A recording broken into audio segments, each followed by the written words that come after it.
No, I cannot. No, I cannot, Skip. And you know why I cannot.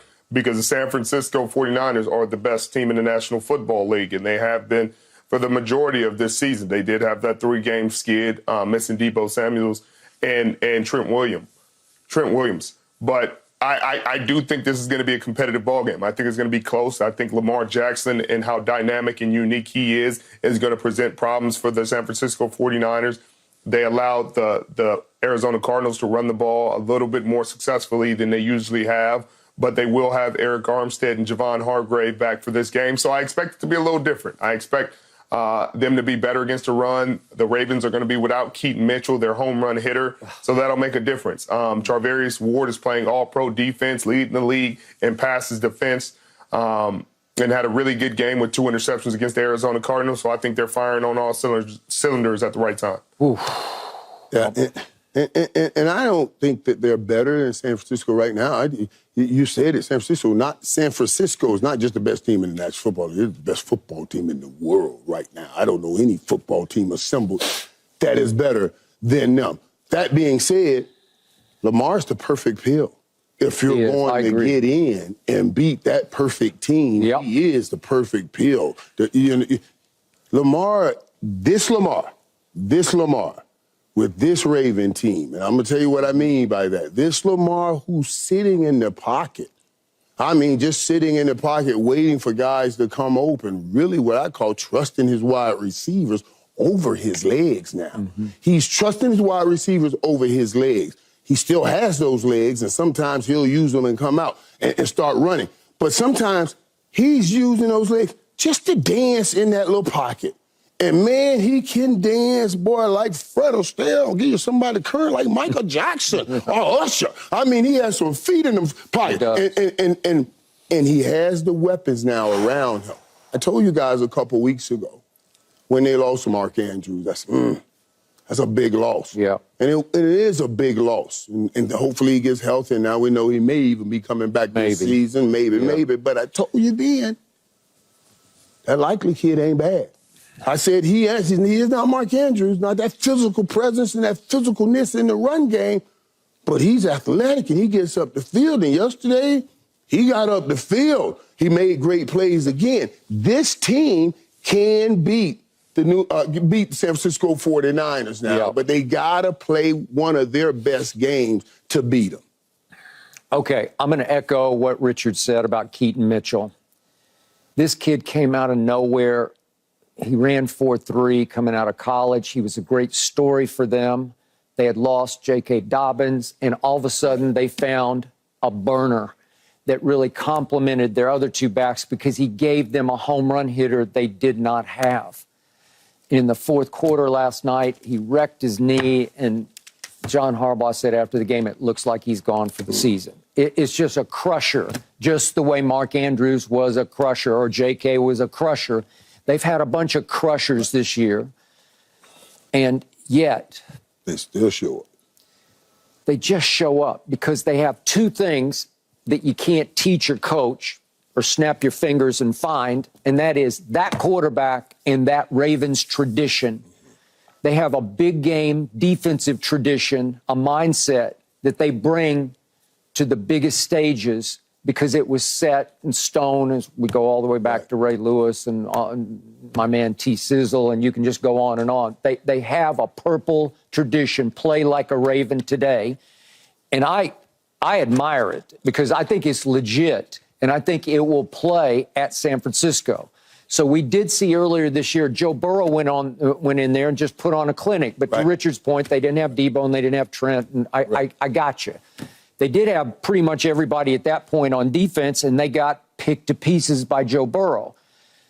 Lamar is capable of doing the same thing. He does it a little different way because he's going to do it with his dart-throwing arm and his legs. And last night, he was just sensational with both. With both. Do not discount the dart throwing because if we could see the one play made in the 2nd quarter to Odell over the middle, you want to talk about gamer, baller. This is just guts, man, where you stand in, you know you're going to get hit right in the mouth, and you find Odell over the middle with some mustard on it. It has some juice on it.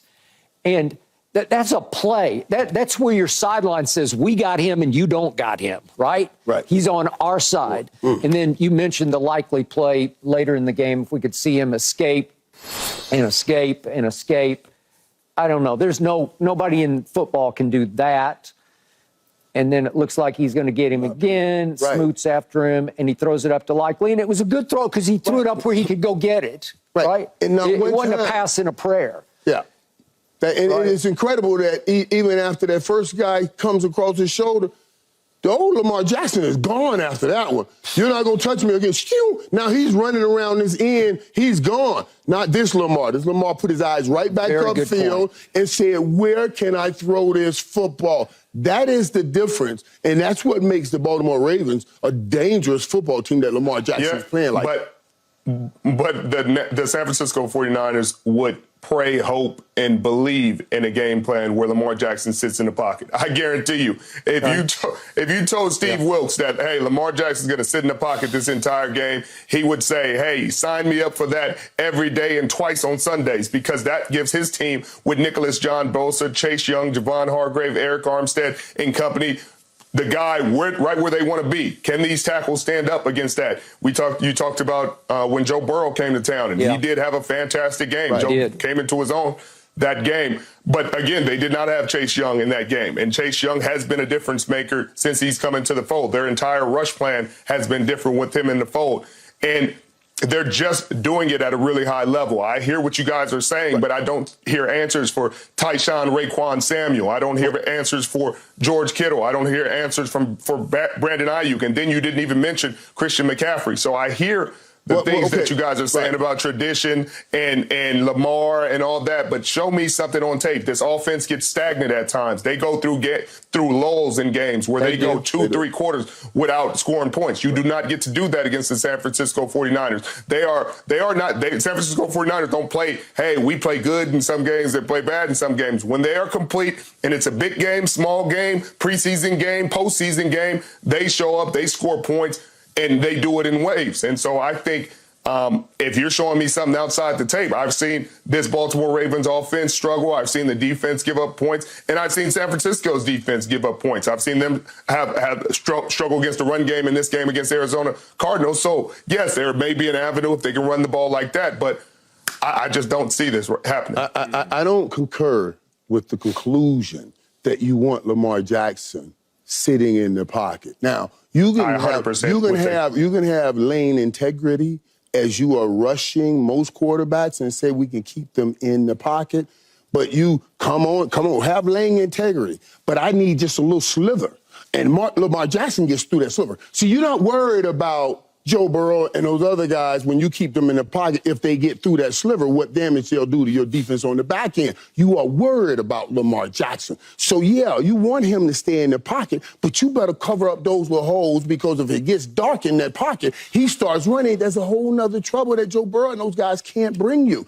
That's the whole difference in why Lamar Jackson, I think, in this situation will be dangerous. I hear you. He's been sacked 34 times, so they find a way to get to him. Let's not act like he's been untouched this whole season. He got sacked 3 times in this ball game, and a number of other times they had a chance at the sack, like this play we're watching right there. So I hear what you're saying. This offensive line has not protected him as well as people have given him credit. Right, and we're saying the same thing here. I'm okay with the sacks. You know what? Because that means he's looking upfield. I'm saying I don't want to see you didn't get sacked and not looking upfield. I'd rather have those. He is going to be the difference in that football game. I don't even know which way I'm going, but I'm saying there's a possibility that they can win. I didn't say they will win. So because of Lamar. Yeah, Richard, this is the one human in the National Football League who can rise above even the 49ers at the 49ers. He would have to have a very special game, and I'm talking about a 4-quarter game where he was just magically on fire with arm and legs. But he is capable, and he will take this as a personal challenge, even though he's not going to admit it publicly to the media. But this is an MVP battle with Brock Purdy, and Brock is playing at a supremely high level, and he has seized the MVP lead to me after yesterday. It looked like he was going to be down and out for a little while yesterday. He took a hit to the head and he missed a play, and Sam Darnold came in, and then he came right back in and just kept firing and firing. He's been on fire except for that 3-game stretch. So the point is, Lamar looks so much happier than he did a year ago when he was shutting it down, as you recall, because he was in the contract snafu with the Ravens, which I never understood why they put him through that. But they did, and they paid for it last year, and then they had to pay him what they should have paid him from the start. And now all is well. There's peace and harmony with the Ravens. They've lost some key players, but they still have that quarterback. And if you watched him after the game last night, he's just happy. He's having a really good time playing football, and you can tell he is just ready for this challenge to go to San Francisco. I hear you. I've seen Lamar Jackson play at an MVP level. I'm sorry, Skip. I've seen it. And the Ravens fans were upset because it was like, he's not an MVP candidate right now with 22 touchdowns on the season. I'm sorry. And people say, oh, you're just stat watching. Well, stats matter. Stats matter when you talk about MVP. If we would have gave the MVP to somebody with 22 touchdowns on the season when he had 50, I guarantee you Ravens fans would have been jumping up in arms and protesting outside the NFL offices because that's ridiculous. But so we're not going to do the same thing here. Brock Purdy has 31 touchdowns total on the season. He has 29 passing touchdowns. He's leading the league in that category, leading the league in touchdowns, passing yards per attempt, efficiency. He had a 93 QBR this past game. It was the best. Skip, best of the weekend. So what we're talking about in every single matchup where you said there's been an MVP versus MVP matchup. When he played Dallas, MVP versus MVP, he thrives. When you talk to Philadelphia Eagles, MVP versus MVP, he thrives. You talk about the rest of the year that he's been having. Skip, he's had 4 games where he's thrown for 4 touchdowns. Every other quarterback in the National Football, there's been 11 that have done it. They've done it once. He's done it 3 times already. So, I hear the matchup, but I'm not necessarily painting it that way. I think the San Francisco 49ers are a more complete team. The Baltimore Ravens are more dependent on what Lamar Jackson. I think he's one of the most unique and special players to ever play the quarterback position, to ever play any position in this game. Yeah. He's an incredible talent. I think if they game plan and Todd Monken keeps him in the pocket, and that's the way you want to think you're going to beat the San Francisco 49ers, I think it's a mistake. They have struggled with mobile quarterbacks in the past. That can be an opportunity for you to make headway, to use his legs to get him down the field. Now, if you say, hey, we're not going to use his legs and we're going to make him be the quarterback, make him be a pocket passer, I don't think that's the way you can beat the San Francisco 49ers. And I don't either. I think you use his legs, but I'm saying you make the base the passing game. Well, you have and to. you add what he's done you add that to it, and that makes it dangerous. Yeah. So, Richard, are you saying MVP is over? There's nothing Lamar can do a week from tonight that would vault him even like up into the same ballpark with Brock Purdy? It'd be tough unless you're just changing the way MVP is. He won the MVP with 50 touchdowns. He had 14 rushing. He had 36 passing. Unbelievable season. Now, if he ends the season with those stats or something similar, he can be 45. He can throw it 35 touchdowns. But he has 16 right now. He'd have to have 20 passing touchdowns in the next 3 games to be in there. If you're not top 10 in passing touchdowns, you're not top 10, 15 and rushing touchdowns. I don't see how that's MVP statistically. When he won the MVP, it was because he was top 5 in those categories statistically. He was playing outstanding, both with his legs. He was a top runner. He was a top passer. Yeah. But I just don't see those statistics coming in the next 3 years. I got you. But remember, this for us, I think we're eye testing it. It's just what your eyes are telling you, because remember, at Pittsburgh, remember how many balls they dropped on Lamar?